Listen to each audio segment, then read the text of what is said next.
오늘 말씀 마태복음 13장 53절부터 58절까지 보도록 하겠습니다.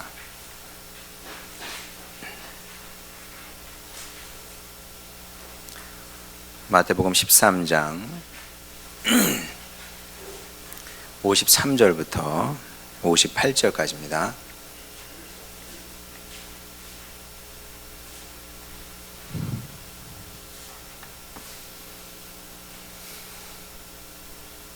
제가 봉독하겠습니다. 예수께서 이 모든 비유를 마치신 후에 그곳을 떠나서 고향으로 돌아가사 그들의 회당에서 가르치시니 그들이 놀라 이르되 이 사람의 이 지혜와 이런 능력이 어디서 나느냐? 이는 그 목수의 아들이 아니냐? 그 어머니는 마리아, 그 형제들은 야고보, 요셉, 시몬, 유다라 하지 않느냐? 그 너희들은 다 우리와 함께 있지 아니하냐? 그런즉 이 사람의 이 모든 것이 어디서 나느냐 하고 예수를 배척한지라. 예수께서 그들에게 말씀하시되 선지자가 자기 고향과 자기 집 외에서는 존경을 받지 않음이 없느니라 하시고 그들이 믿지 않음으로 말미암아 거기서 많은 능력을 행하지 아니하시니라. 아멘. 북한에서 나고 자란 어르신들은 이제는 더 이상 갈 수 없게 된 고향을 평생 그리워한다 그럽니다. 말 그대로 꿈에도 그리운 고향인 거죠. 이제 지금은 우리나라가 이제 급속도로 도시화되면서 고향에 대한 그런 뭐랄까 그 간절한 그런 마음이 있었는데 원래는 지금은 이제 많이 없어졌죠. 뭐 요즘 아이들이 글쎄 고향에 대한 느낌이 있으려나 모르겠습니다. 근데 불과 수십 년 전만 해도 우리 어렸을 때만 해도 고향에 대한 그리움은 보편적인 정서였습니다. 말 그대로 보편적인 거죠. 뭐 어려서부터 막 이사를 많이 다니지 않은 사람이라면 모를까, 아니면 고향에서의 삶이 너무나 불행했다면 모를까, 그렇지 않은 경우 대부분의 사람들은 고향에 대한 그 그리움의 정서를 누구나 갖고 있었다는 거죠. 그래서 뭐 이원수 씨의 나의 살던 고향이나 정지용 씨의 향수, 원래 시로 쓰여졌습니다만은 워낙 시가 아름다우니까 곡을 붙여서 노래로 만들지 않았습니까? 이런 노래들이 민족적인 사랑을 받았던 데는 다 그런 이유가 있는 겁니다. 그래서 왜냐하면 이제 이런 노래를 듣고 있으면 저절로 감정이입이 되거든요. 누구나 대부분의 사람이 다 감정이입이 저절로 되는 겁니다. 저도 마찬가지인데 이런 노래를 이렇게 듣고 있으면 이 노래들이, 이 시가 묘사하는 뭐 고향의 모습과 제가 살던 고향의 모습은 다르기는 합니다만은, 그럼에도 그래 내 고향도 이런 부분이 있었지, 그런 그리움이 이제 올라온다는 거죠. 이런 걸 보면 사람이 이제 뭐 정을 주잖아요. 사람에게도 정을 주고 심지어 물건에게도 정을 주는데, 이 자동차를 오래 타면 그 자동차가 뭐 하여간 그런 게 있다 그러네요. 원래 저는 이제 물건엔 정을 잘 안 줘서 잘 모르겠는데 그런 느낌이 있다지 않습니까? 마찬가지로 이와 비슷하게 사람은 자기가 살았던 거주 지역 혹은 공간 이런 데도 정을 주는 것 같습니다. 그래서 나이를 먹게 되면 고향이나 아니면 오래 거주했던 곳을 다시 찾아가고 싶어 하죠. 여러분은 어떤지 모르겠는데 우리 뭐 학생들은 아직 어려서 그런 생각이 없겠습니다만은 뭐 이렇게 어른분들은 어떤지 모르겠습니다. 근데 전 그렇거든요. 저도 제가 유년기를 보냈던 신당동 생각이 자주 납니다. 지금도 훤해요. 제가 이렇게 다녔던 그 골목길들, 그 다음에 지나다녔던 떡볶이집. 200원만 있으면 내가 떡볶이 사 먹을 텐데 200원이 없어서 못 사 먹고, 그랬던 기억들이 훤하고 가보고 싶죠. 저희 작은어머니하고 이제 같은데 신당동 거기 살았는데 가고 싶다 그랬더니 나도 생각 많이 나지. 근데 가지 마 조카 그러더라고요. 왜요? 그랬더니 다 바뀌었어. 우리 살던 데 아니야 이제. 그렇죠. 그게 80년대의 얘기니까 당연히 바뀌었겠죠. 뭐 30년도 더 된 얘기니까. 그리고 이제 뭐 유럽 여행 뭐 별로 하고 싶지는 않은데요. 뭐 앞으로 유럽을 갈 일이 있을지 없을지 모르겠습니다만은 뭐 가고 싶은 생각은 없는데 그래도 제가 살았던 데 한 7년 정도 살았던 주소 알려드릴까요? 바텐샤이더 스트라스 72번지 그 터키촌이에요. 저희가 살았던 그 보훔이라는 동네인데 거기서 가장 가난한 동네, 터키 사람들이 몰려 살던 곳. 근데 독일의 장점은 뭐냐 하면 미국과 달리 그 슬럼가가 있다잖아요. 미국은. 독일은 슬럼가가 없습니다. 아무리 가난해도 거기도 안전해요. 다만 이제 사람들이 쳐다볼 뿐이죠. 터키 사람들이 항상 저희 가족 보는 거죠. 다 터키 사람인데 저희 가족만 한국 사람이야. 그러니까 이제 눈에 너무 띄어서 저 사람들 어떻게 사나 이제 이렇게 원숭이 보듯 뭐 보긴 했습니다만. 근데 어쨌든 거기 이제 한번 가보고 싶은 마음은 있죠. 요즘도 가끔은 솔직히 그 구글 어스 통해서 이렇게 봅니다. 요즘 세상 좋아져서 주소침 다 나오거든요. 항공 사진 다 나오고 저희가 타고 다니던 그 트램 다 나오고. 그래서 여기 살았었지. 그런 몰라요. 우리가 나중에 주님 나라 가게 되면 이 공간이 그리워질지도 모릅니다. 거기 한번 다시 가보고 싶다. 갈 수 있을래나? 뭐 안 되겠죠. 다 없어졌을 테니까. 자, 근데 이게 사람이 대체적으로 비슷할 거라고 생각을 하는데 저 같은 생각 뭐 여러분도 어른분들은 뭐 무슨 얘기인지 알 겁니다. 자, 그러면 예수님은 어떠셨을까? 예수님도 우리와 같은 마음이셨을까? 저는 그러셨으리라 믿습니다. 왜냐하면 예수님도 살과 피를 가진 사람으로 사셨기 때문에 우리와 다르지 않으셨겠죠. 예수님의 실질적인 고향은 갈릴리 지역이었습니다.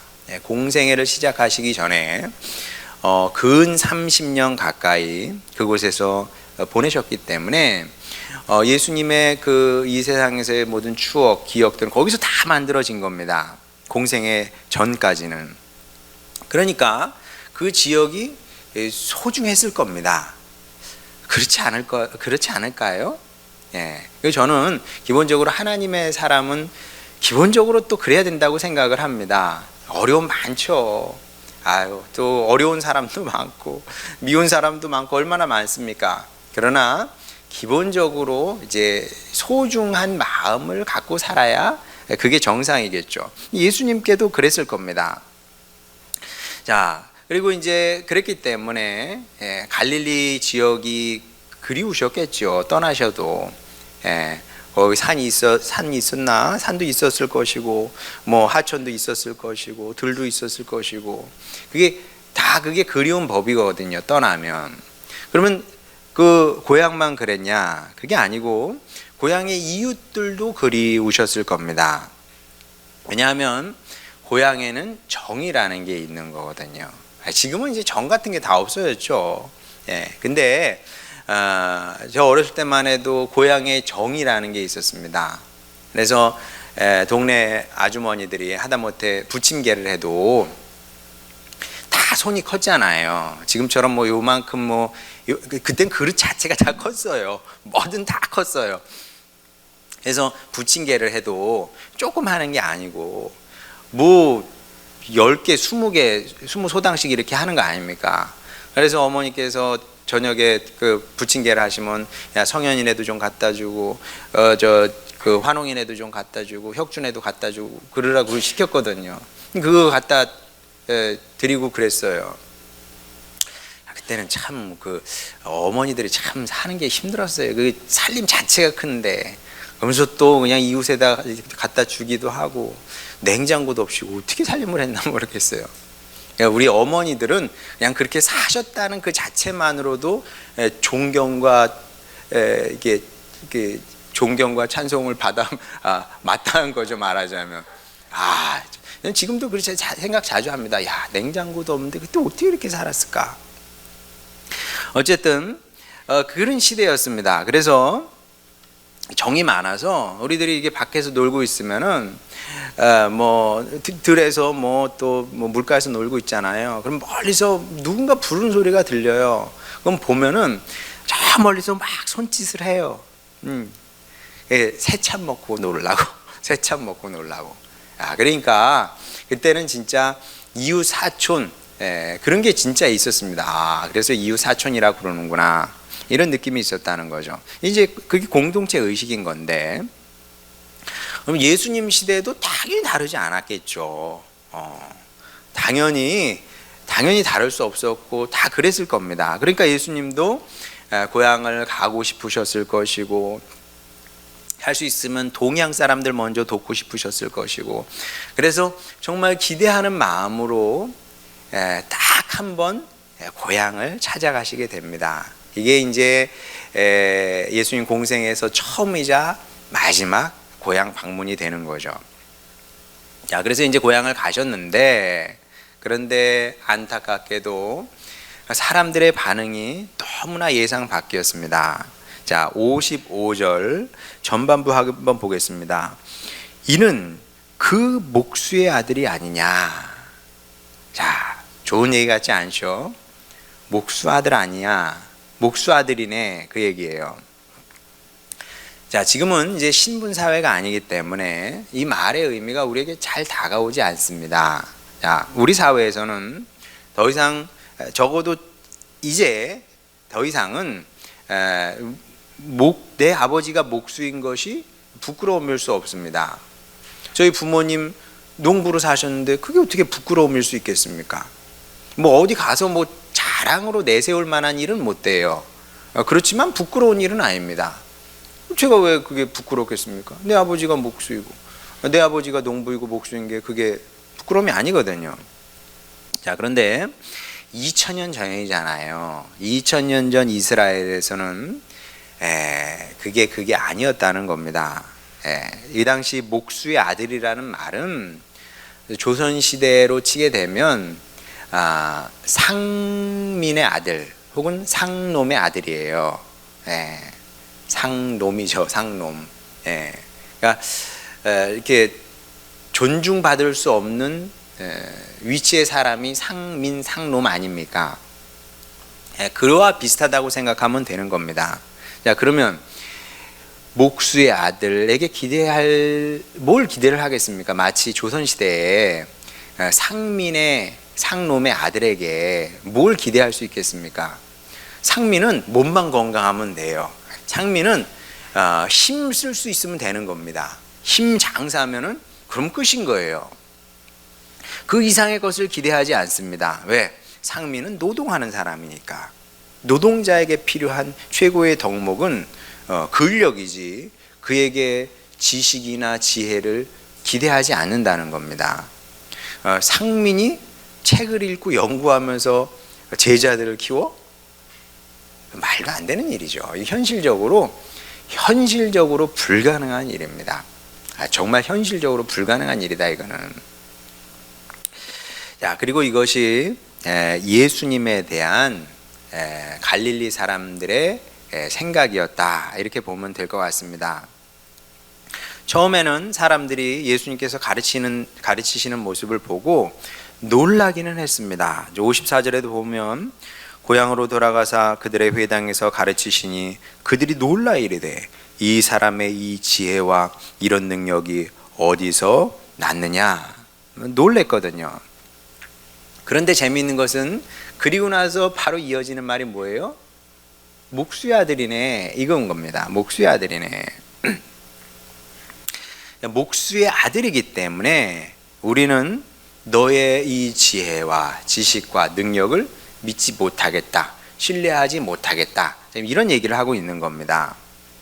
근데 우리는 이 또한 좀 이해를 잘 못합니다만은 그 시대의 사회적 맥락 속에서는, 문화와 맥락 속에서는 뭐 이해가 아주 안 되는 건 아니에요.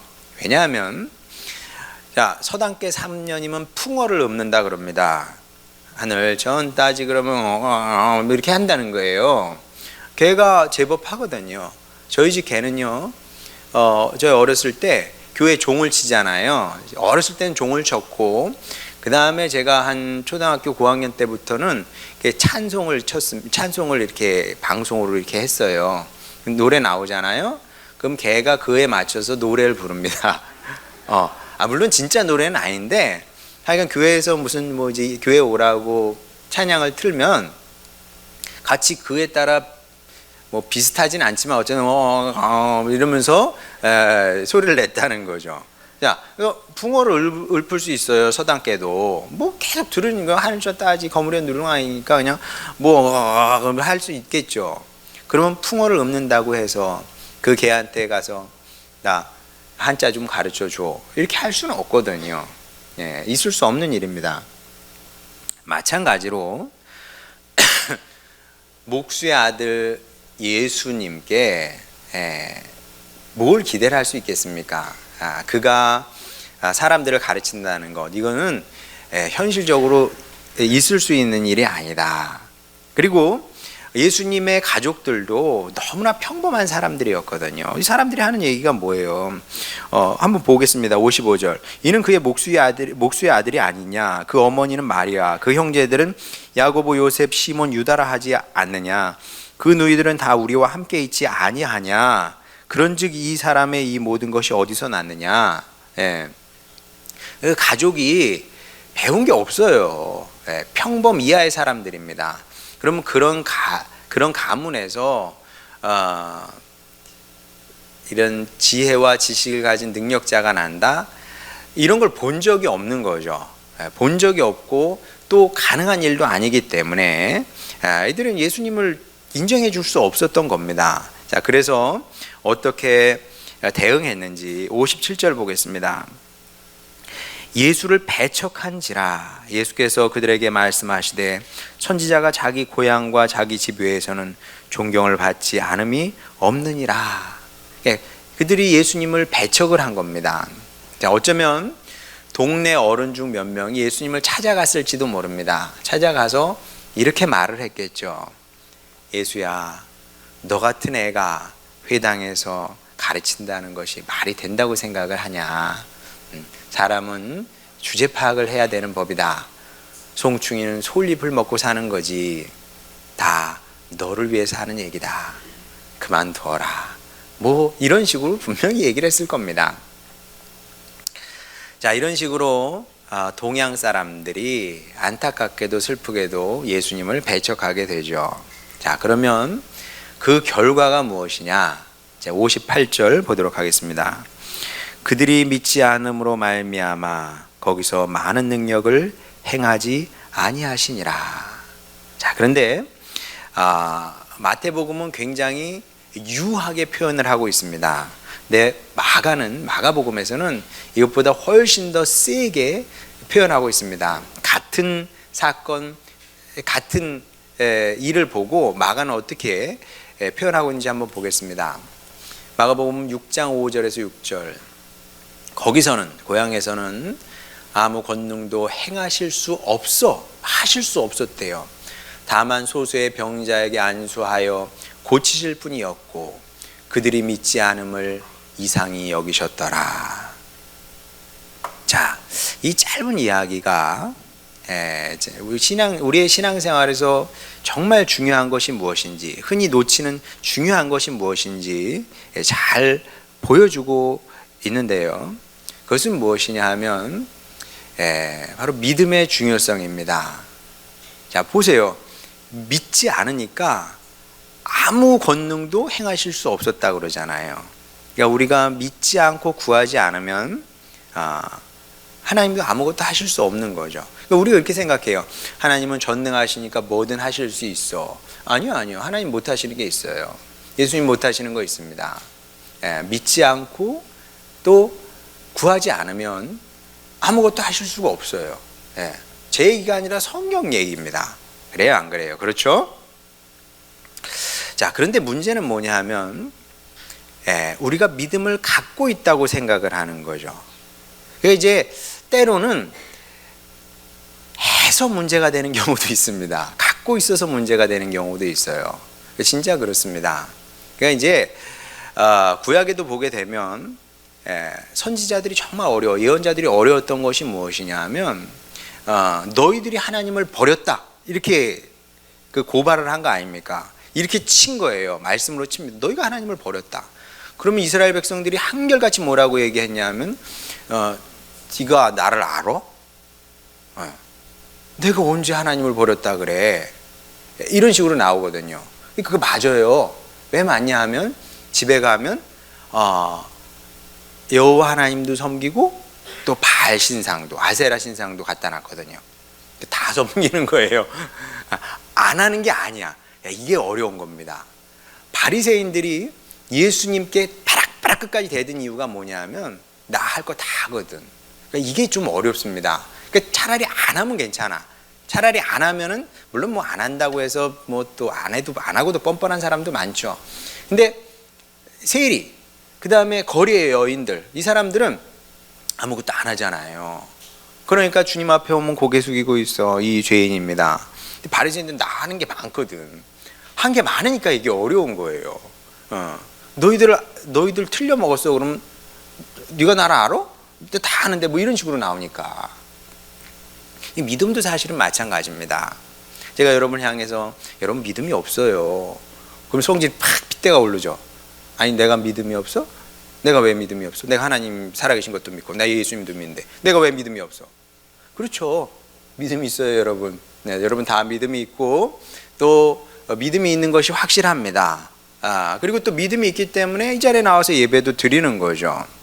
뭐 잘하는 일이고 또 칭찬받아 마땅합니다.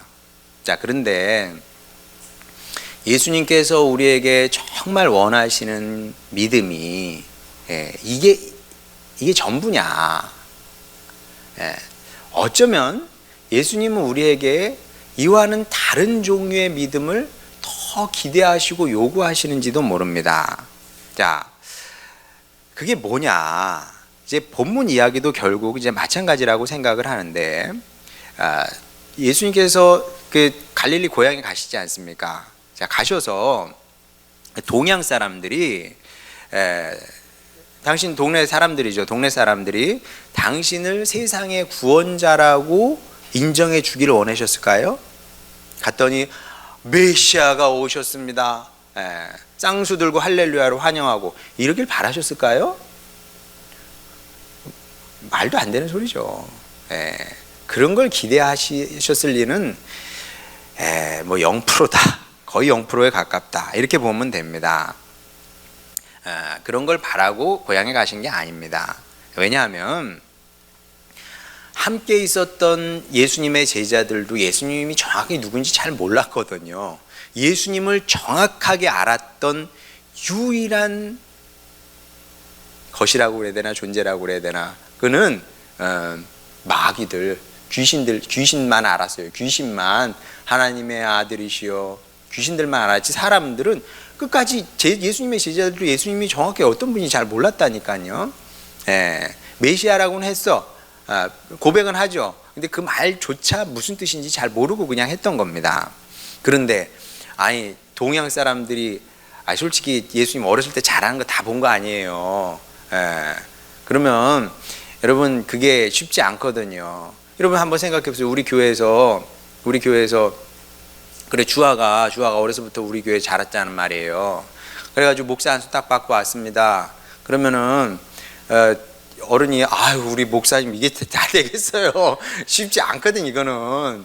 그래야죠. 그래야 되는데 쉬운 일이 아닙니다. 이게 예수님께서 다 아셨기 때문에 그런 것을 기대하지는 않으셨을 거라는 거죠. 자, 그러면 어떤 믿음을 기대하셨느냐? 어떤 믿음이냐 하면 우리 마태복음 9장에서 이미 함께 나눈 말씀이죠. 그 백부장이 나옵니다. 그 백부장의 믿음인데 결국은 백부장은 여러분도 아시는 것처럼 이방인이기 때문에 성경의 하나님을 잘 몰랐습니다. 아무리 이스라엘에 살아도 뭐 성경 읽을 일이 무엇이 있겠고 뭐 알긴 알았겠지만 잘 몰랐겠죠. 그리고 성경이 말씀하는 메시아, 구원자, 그들도 잘 모를 수밖에 없었습니다. 왜냐하면 자기가 뭐 메시아를 기다릴 이유가 없거든 하등. 근데 아무것도 모르는 사람이었죠. 그럼에도 불구하고 예수님은 백부장의 믿음을 칭찬하셨거든요. 이스라엘에 이같이 큰 믿음을 가진 사람이 없다는 거예요. 보질 못했대요, 예수님께서. 그럼 도대체 백부장이 가지고 있었던 믿음은 어떤 믿음이냐? 어떤 믿음이냐? 그냥 이거는 무슨 대단한 게 아닙니다. 무슨 교리에 대한 믿음 이게 아니고요. 교리에 대한 믿음이 아니고, 아니면 깨달음이 필요한 깊은 차원의 어떤 믿음, 그런 것도 있거든요. 그런 것도 아니고요. 그냥 예수님을 향한 단순한 신뢰였습니다. 그러니까 어린 아이들의 신뢰인 거죠, 말하자면. 그러니까 우리 자녀들이 우리 하진이쯤 되면은 우리 아빠는 다 할 수 있어, 이렇게 생각하지 않겠죠. 그게 정상입니다. 근데 하윤이만 해도 우리 아빠는 다 할 수 있거든요. 우리 아빠가 못하는 게 뭐가 있겠습니까? 아빠가 승낙을 안 하고 원하지 않아서 안 될 뿐이지, 아빠는 원하기만 하고 결심하면 다 할 수 있다고 걔는 믿고 있어요. 그런 단순한 신뢰, 예수님을 향한 단순한 신뢰와 믿음, 이거였던 겁니다. 그러니까 예수님께서 나를 도우실 능력이 있고, 그리고 그 능력을 나를 위해서 쓰실 거라는 이 믿음이었던 겁니다. 그냥 어린아이 같은 거예요. 딱 보니까 저분 능력이 있고 저 능력 나를 위해서 쓰시겠네. 이 믿음 붙잡고 예수님께 구한 겁니다. 믿고 구한 거죠. 이게 중요해요. 믿고 믿어 나는. 그거 안 되고 믿고 그 믿음을 붙잡고 주님께 구한 겁니다. 그래서 기적을 보게 되죠. 제가 여러 번 여러분에게 말씀드렸습니다마는 예수님 공생의 사건에서 이게 그 원거리 기적은 딱 2번만 일어났다 그랬어요. 원거리 기적. 영어로 뭐라 그랬어요? 리모트 힐링. 리모트 힐링은 딱 2번. 근데 공교롭게도 다 이방인들 사이에서, 하나는 백부장, 하나는 수로 보니게 족속 여인, 이렇게 2번에 걸쳐서 원거리 기적이 일어나게 됩니다. 환자는 안 왔어요. 그런데 예수님께서 네 믿음이 크도다. 네 믿음이. 그리고 역사를 하는, 그 믿음이 역사를 하는 겁니다. 어떤 믿음이요? 예수님께서 능력을 갖고 계시고 나를 도우실 것이라는 그 믿음을 얘기하는 겁니다. 대단한 게 아니라는 거죠. 자, 예수님께서 동양 사람들에게 또 지금 우리에게 기대하시는 믿음도 어쩌면 이런 믿음을 기대하시는지 모르겠습니다. 그래, 네가 나를 메시아로 믿어주니 고맙긴 한데, 그래, 그거 가지고 되겠냐? 나의 능력을, 그리고 너를 향한 나의 사랑도 믿어주면 안 되겠냐? 예수님께서 이렇게 우리에게 요구를 하신다는 거죠. 그런데 안타깝게도 많은 경우 이 믿음이 약합니다. 보통은 이제 천국 가는 믿음 가진 것으로 만족을 한다는 거죠. 그러니까 예수님을 죽을 때나 써먹을 생각이에요. 그러니까 죽으면은 천국 문 앞에 가서 티켓 보여드리는 거죠. 보여주는 거죠. 나 예수님 믿습니다. 들여보내주세요. 이럴 생각이에요. 자, 그러면 우리 이게 긴 인생에서, 짧지 않은 인생에서, 그럼 예수님은 도대체 뭐 어디다 써먹을 생각입니까? 예수님은 어디다 써먹을 생각이에요? 그분은 무슨 의미가 있는 겁니까? 큰 의미 없거든요. 써먹을 데가 없어. 진짜로 써먹을 데가 없어요. 그러다 보니까 자연스럽게 믿지 않게 되고, 예수님을 믿지 않게 되고, 또 기대도 하지 않게 되는 겁니다. 믿지 않으니까 기대도 하지 않게 되고, 기대도 하지 않으니까 구하지도 않아. 그렇게 되니까 예수님도 우리를 위해서 아무것도 하실 수 없게 되는 거죠. 그러면 예수님께서 우리에게 이런 대접을 받는 건데, 그런 그분의 기분, 예수님의 기분은 어떨까요? 이런 무능한 구원자로 우리에게 계속 남아있는 것에 만족하게 생각하시고, 그렇지 내가 이 현실을 받아들여야지 이러실까요? 그럴 리가 있겠습니까? 마가복음 말씀처럼 우리가 믿지 않음을 이상히 여기시면서 슬퍼하시겠죠.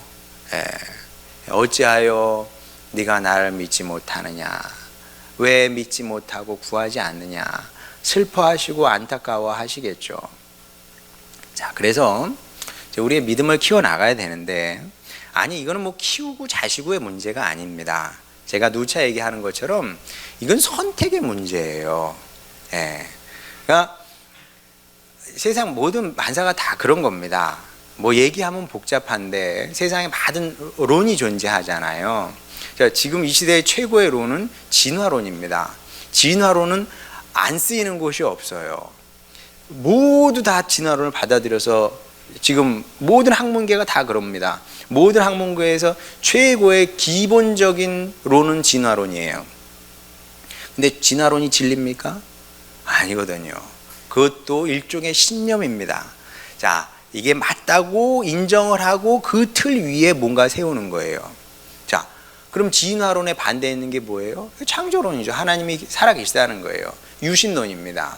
자, 그러면 저는 이것은 다 신앙의 문제라고 생각을 하는 거죠.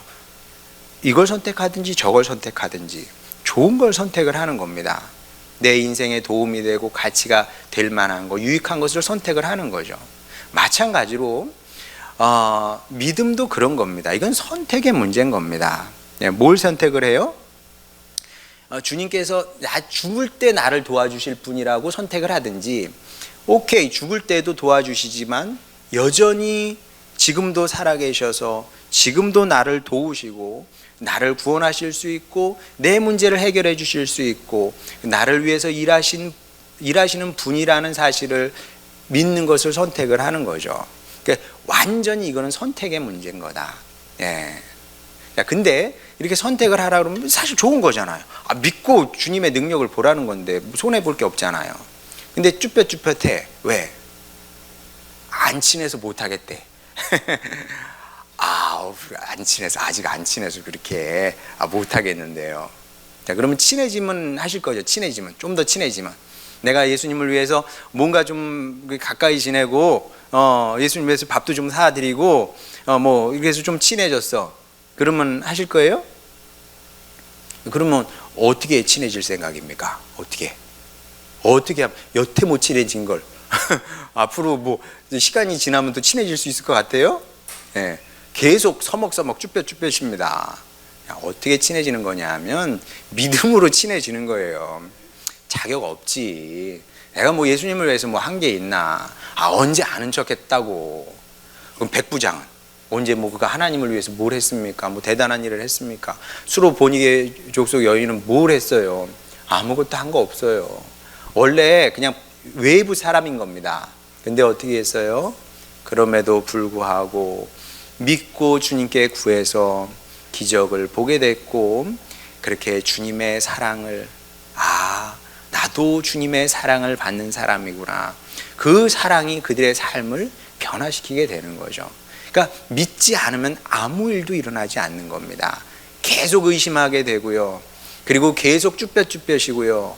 계속 친하지 않은 거예요. 그러나 믿고 또 믿으면 거기에 주님의 손길이 임하게 되는 것이고, 그렇게 주님의 손길이 임함에 나도 주님의 사랑을 알게 돼서 그렇게 내 인생이, 내 삶의 가치가, 삶의 방법이 바뀌고 변화되게 되는 겁니다. 이 사실을 기억하시고 믿음은 날마다 주님께 보이는 겁니다. 오늘도 믿고 내일도 믿고 모레도 믿고 또 믿고 확신하고 또 구하고 그러는 여러분이 되시길 바랍니다. 그래서 바라기는 꼭 이런 성도가 되어서 예수는 그리스도라는 이 고백의 의미가 저 먼 곳에 있는 것이 아니라 여러분의 삶의 현장에서 이루어지고 성취되는 것을 생생하게 확인하며 살아가는 그런 은혜의 사람들, 축복의 성도들 다 되시기를 주님의 이름으로 축원합니다. 우리 찬양 부르고 기도하도록 하겠습니다.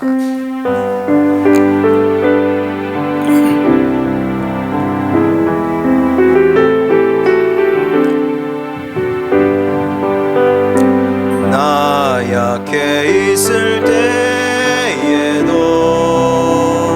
주님은 함께 계시고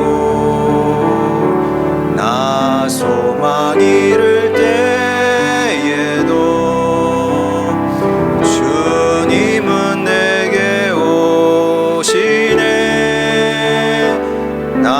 시험 당할 때에도 주님이 지켜주시고 나 실망 당할 때에도 주님이 위로하시네.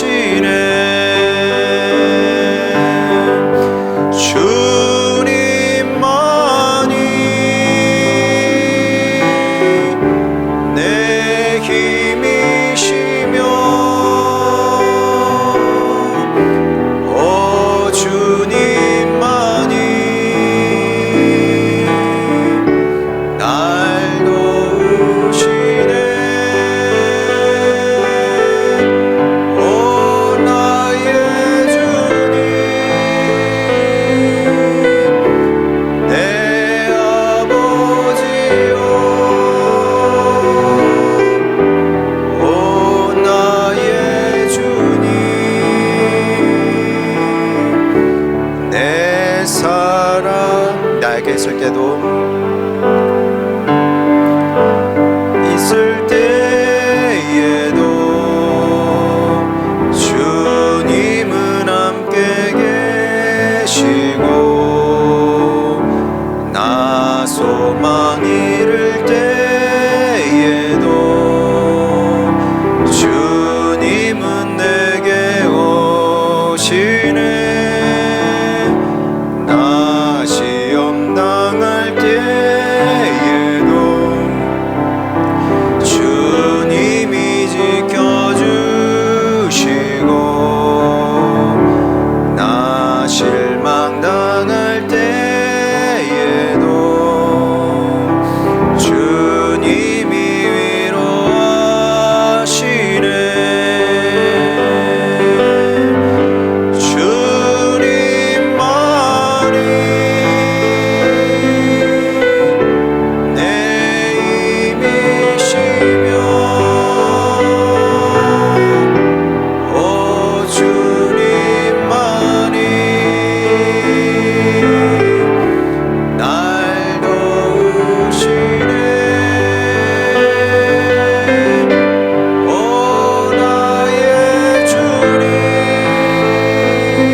기도할 때 주님, 그렇습니다. 믿음 없는 사람이 바로 저입니다. 제가 믿음 없이 살아왔습니다. 믿지 않았고 바라지 않았고 그래서 소망하지 않았고 그래서 구하지 않았습니다.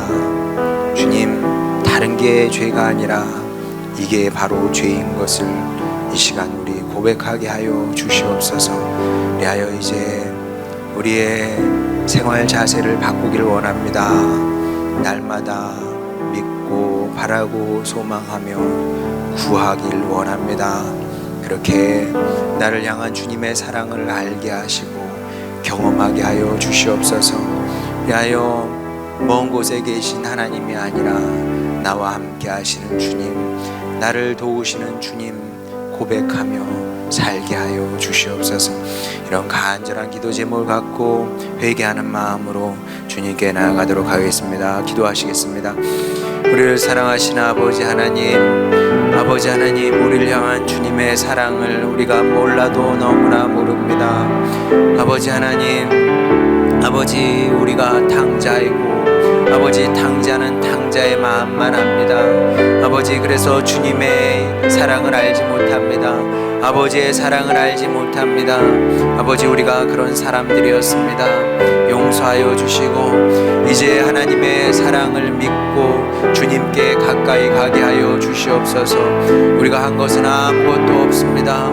아버지, 그러나 주님의 사랑을 의지하고 주님을 부르고 찾게 하여 주시옵소서. 아버지, 주님의 능력을 믿게 하여 주시옵소서. 우리의 힘과 능력을 믿어봐야 아버지, 나오는 것은 아무것도 없습니다. 아버지, 자신을 믿는 사람이 되지 않게 하시고 환경을 의지하는 사람이 되지 않게 하여 주시옵시고, 영원하신 주님, 능력의 주님, 사랑의 주님을 믿고 아버지 구하며 살기를 원합니다. 당장 무엇이 바뀌지 않더라도 아버지 믿음으로 주님을 찾게 하시고 신뢰하게 하시고 의지하게 하여 주시고 구하는 주님의 백성 되게 하여 주시옵소서. 아버지 하나님, 구함으로 찾음으로 두드림으로 우리가 얻기를 원하나이다. 아버지 하나님, 우리함으로 말미암아 주님 성경에만 살아계시는 하나님이 아니라 다른 사람의 인생에만 살아계시는 하나님이 아니라 우리의 삶 가운데 구체적으로 살아 역사하시고 우리를 축복하시는 주님을 우리로 경험케 하여 주시옵소서. 아버지 하나님, 우리가 어떻게 주님과 친해질 수 있겠습니까? 믿음이 아니면 안 된다는 것을 알게 하여 주시옵소서. 다른 것으로는 되지 않는다는 것을 알게 하여 주시사 아버지 하나님, 우리도 주님께 믿음을 보이기를 원합니다. 그리하여 내 믿음이 너를 구원하였노라 말씀하신 선포하신 주님의 선포가 우리의 인생 가운데도 이루어지게 하여 주시고 믿음으로 어려움과 싸워서 이기고 또 주님의 살아계심을 체험하고 경험하는 우리 모두가 되기를 원하오니 아버지, 그런 은혜를 우리에게도 허락하여 주시옵소서. 더 좋은 것을 선택하며 살아가는 주님 백성들 되게 하여 주시옵소서. 우리를 사랑하시는 아버지 하나님, 주님 백성들 주여 성령의 능력을 더하여 주시사 더 큰 믿음의 사람들 되길 원합니다. 그렇게 하나님의 살아계심을 보고 주님께 영광 돌리며 살아가는 우리 하늘소망교회 식구 되게 하여 주시옵소서. 감사드리며 사랑 많으신 우리 구주 예수님의 이름으로 기도드렸습니다. 아멘.